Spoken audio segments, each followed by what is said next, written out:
Okay, so an interloper is someone who is in a place where they're not supposed to be, an intruder.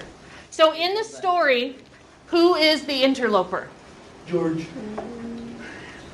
George, or Georg. That's how you pronounce the name when it's spelled that way. Ulrich. Who else is an interloper? Ulrich. Who else? The wolves. The wolves, yes. Okay, Tree. put your foot down and push that in. Okay, so the setting takes place in the Carpathian Mountains. It is an actual place right here. Okay? This says Slovakia to Poland, but Slovakia is here and Poland's here, so that doesn't make sense. So Slovakia to, like, Romania down here, all right? It is a forest area. It is a piece of land that no one wants. You cannot grow crops on it. There's bad hunting there. It's just like this right here. Narrow strip of land, very steep, not good for hunting. So, kind of right here, last period we talked about how it might be good for sledding, but, you don't really make money on land for sledding. There was a feud that started with the families. There had been a lawsuit because there was claims of poaching. And then this feud just continued on from generation to generation. Much like in Romeo and Juliet, we don't know how the family feud started, and we don't even know what it is about. At least here in this story, we kind of have an idea. So, Ulrich is in the forest, and he's just watching out. He's just keeping track to make sure that Georg or his people are not on his land. So they meet, and they have rifles, and they don't like each other. And they're thinking about killing each other, but why do they not kill each other? They're polite. Yeah, they're polite. They have this code of civilization, meaning that neither one of them really did anything, so they don't shoot each other just because they see each other, right? Like if one of them would have, thrown a rock at them, then he would be like, oh, I'm going to shoot you now. But nothing happened. They just saw each other. They couldn't murder in cold blood.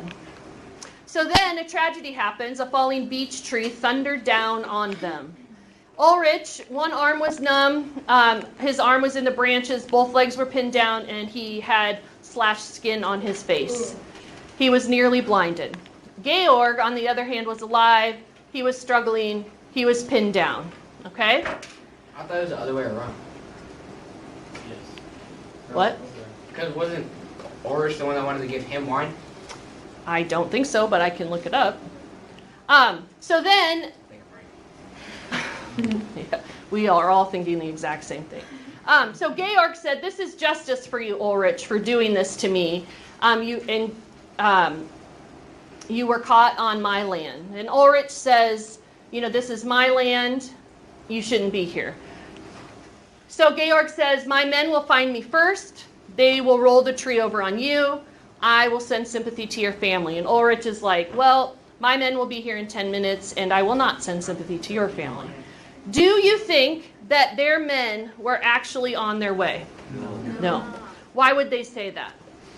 Yeah, scare each other, most definitely. Now, I don't really think this is what it would have looked like because they're too close to each other. Like, I think whomever this is supposed to be was down here further.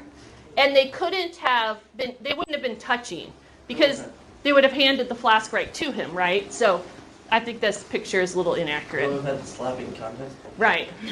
But one hand was pinned down. I guess they have that. So both knew their men were not coming. They had kind of stopped moving around. I'm sure that they were in physical pain here. And then there was a change of heart. Why do you think they decided to call a truce? Because they knew no one was coming and there's nothing better. The only reason they were drinking the alcohol was to keep warm, not to become inebriated. What did you say? Because they knew no one was coming to help them and they were going to die. So Okay. this time to get Good. They thought they were going to die anyway, and they knew that no one was coming.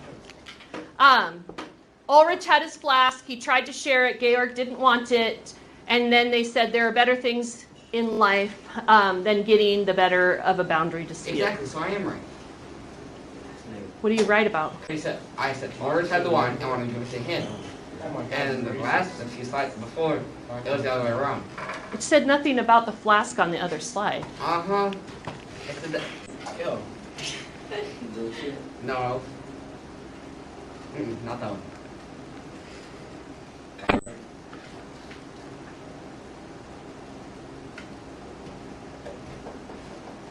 Exactly, but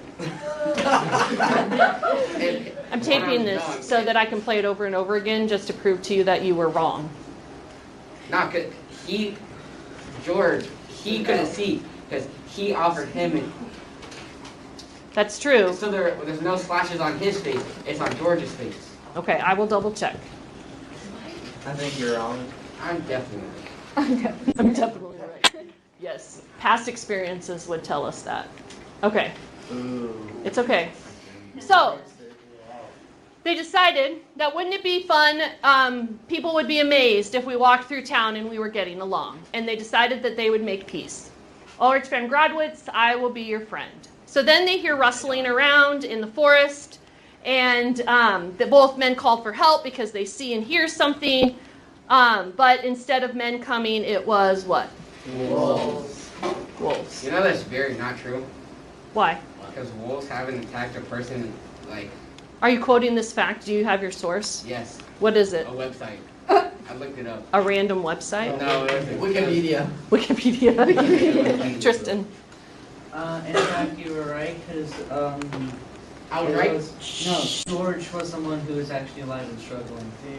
Yeah, we're both alive. Okay. They're both both alive, yes. And struggling, and, Okay, stop. yeah, Just I'm right. Orange is the one with the slashes. yes, No. yes, so did Ulrich have the flask? yes, he had one arm, none beneath him, and the other almost helplessly in the tight, okay, yeah, while both legs were, okay. Yeah, so he was the one who was, yeah. Yeah. That's right, and I got, you gotta give me a second. Okay. Okay. So Not because the story. He offered him. why don't you get your story out? I don't got my story. Okay. So the thing is that we talked about earlier about would wolves really attack? And other people have said maybe they would not. But there is blood. There was blood there. So maybe they could smell that. It's always this suspension of disbelief. Whenever you watch TV or you read a story, you are suspending the truth to believe what is happening in front of you. Okay, so, if you watch like Star Wars, like we know that we can't travel in space. We are not on this starship, but we Can't be third in space. Okay, we suspend our disbelief. We suspend that, and we follow along with it because it's entertaining, right? Yeah. So for the story, we have to suspend our disbelief and be like, oh, maybe the wolf wouldn't attack, but it does make for an interesting story. Okay? So sometimes it may not be all that realistic. What if they're in the den? Yeah, they could be close to the den. Yeah. Maybe there are baby wolves underneath them. And then they Yes, would- Tristan. Yeah. Oh, Exactly. You said No. Georgia had the we'll play the tape back. George had it, and then George had